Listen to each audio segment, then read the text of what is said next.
Il y a deux questions qu'on me pose régulièrement sur Bitcoin et dans cette vidéo, je veux y répondre. La première est comment puis-je générer du rendement sur mes Bitcoins. La deuxième est comment puis-je emprunter en utilisant mes Bitcoins comme garantie. La première question concerne le prêt de vos Bitcoins et la génération de rendement, c'est-à-dire gagner des intérêts comme avec une obligation ou comme un revenu locatif ou encore un dividende. Ce que les gens veulent, c'est utiliser leurs Bitcoins pour stocker de la valeur pour l'avenir, tout en recevant un rendement pour la possession de ces bitcoins afin de ne pas avoir à les vendre et de pouvoir utiliser le flux de trésorerie pour soutenir leur style de vie. Mais ce n'est pas vraiment comme ça que fonctionne le bitcoin. Avec le bitcoin, il y a un coût d'opportunité.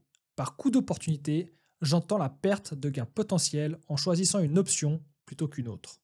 Tout ce que vous faites dans la vie est une série de décisions. Chaque décision mène à un certain résultat. Et si vous prenez les mauvaises décisions, vous obtiendrez les mauvais résultats. En ce qui concerne le Bitcoin, vous devez choisir. Allez-vous prêter vos Bitcoins pour obtenir un rendement peut-être 3 à 5% ou allez-vous conserver vos Bitcoins et ne pas prendre les risques associés au prêt de vos Bitcoins à quelqu'un d'autre pour gagner un rendement? Par exemple, des personnes ont prêté leurs Bitcoins à BlockFi. J'en fais partie et heureusement, je suis sorti avant la tempête. Donc ces personnes ont donné leurs Bitcoins à BlockFi, qui leur a offert des rendements de 5 à 7%. Ils ont reçu ces rendements pendant un an ou deux, puis ils se sont retrouvés avec rien du tout lorsque BlockFi a fait faillite. Ce qui s'est passé, c'est que les déposants ont donné leurs bitcoins à BlockFi, qui les a ensuite prêtés à d'autres personnes. BlockFi ne pouvait plus les rembourser lorsque les déposants ont voulu récupérer leurs bitcoins, car BlockFi prêtait les bitcoins des déposants à d'autres entreprises. Disons qu'une entreprise avait besoin d'emprunter du bitcoin pour lancer une nouvelle activité ou étendre ses opérations. Peut-être qu'elle payait BlockFi un certain montant d'intérêt. Par exemple, si BlockFi vous offrait 10% d'intérêt, il ne pouvait pas les générer gratuitement. Il devait générer ces 10% quelque part. Elle devait avoir une activité productive pour obtenir ses revenus, comme c'est le cas pour les dividendes dans les actions. Dans le système financier traditionnel, les dividendes se situent entre 3 et 5%, tandis qu'avec le Bitcoin, les rendements sont souvent de 10% ou plus. Le problème avec le Bitcoin, c'est que les rendements sont si élevés que les gens ne se contenteront pas d'un intérêt de 0,1%. Cependant, générer un rendement de 10 ou 15% est beaucoup plus difficile que de générer 0,1%. Donc, si ces prêteurs ou emprunteurs font faillite, si le prix du Bitcoin baisse trop, ou si quelqu'un ne rembourse pas son prêt, toute la chaîne est perturbée. Et même si BlockFi n'est pas responsable de l'erreur, si une personne de la chaîne fait défaut, BlockFi en sera directement impacté. Dans le système financier traditionnel, vous pouvez emprunter contre vos actions ou votre immobilier, car vous savez que le gouvernement continuera à soutenir les prix de l'immobilier et des actions. Le marché des actions est beaucoup moins volatile que celui du Bitcoin.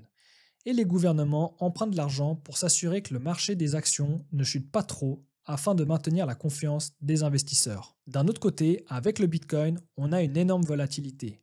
Le prix peut monter de 1000%, puis chuter de 80%, remonter de 2000%, puis chuter à nouveau. Ça continuera parce que le Bitcoin est un marché complètement libre. Les participants peuvent acheter autant de Bitcoin qu'ils le souhaitent et en vendre autant qu'ils le souhaitent. On a vu le prix du Bitcoin passer de 70 000 $ à 16 000 $. Pendant ce temps, tous ceux qui avaient emprunté contre leur Bitcoin ont probablement été liquidés. Dans le système financier actuel, il est facile d'emprunter contre vos actifs, car les banques et les gouvernements s'assurent que les prix des actifs ne baissent pas trop. Mais dans un système basé sur le Bitcoin, ça ne fonctionne pas de la même manière.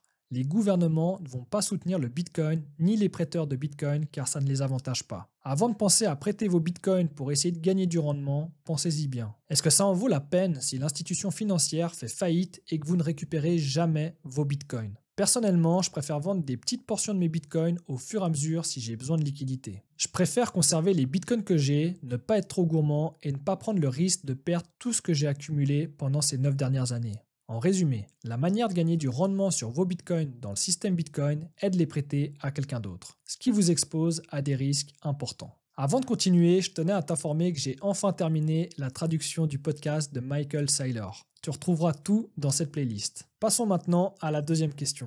Comment emprunter contre vos bitcoins? En fait, c'est exactement le même principe. Au lieu de prêter votre bitcoin, vous l'utilisez comme garantie pour emprunter. Le problème est que, encore une fois, on ne peut pas créer du bitcoin à partir de rien. Donc, pour emprunter contre vos bitcoins, vous devez le donner à une institution financière. Et cette institution financière va prêter vos bitcoins à d'autres personnes pour générer plus de flux de trésorerie. Lorsque vous empruntez contre vos bitcoins, vous essayez de retarder la gratification en conservant le bitcoin pour l'avenir tout en obtenant une gratification immédiate en dépensant l'argent aujourd'hui. Mais dans un système basé sur le bitcoin, ça ne fonctionne pas de la même manière que dans le système financier actuel. Si vous empruntez contre vos bitcoins, vous prenez le risque que l'institution financière fasse faillite ou que le prix du bitcoin chute drastiquement, entraînant la liquidation de vos prêts et la perte de vos bitcoins. En conclusion, avant de chercher à générer du rendement sur vos bitcoins ou d'emprunter contre vos bitcoins, réfléchissez bien aux risques. Le bitcoin est un marché libre avec une grande volatilité et les coûts d'opportunité sont réels. Si tu as trouvé cette vidéo utile, n'oublie pas de laisser un like ou un commentaire pour me le faire savoir. Et si tu veux en savoir un peu plus sur le bitcoin, il suffit simplement de t'abonner à la chaîne. C'était Swiss Crypto Quest, à la prochaine.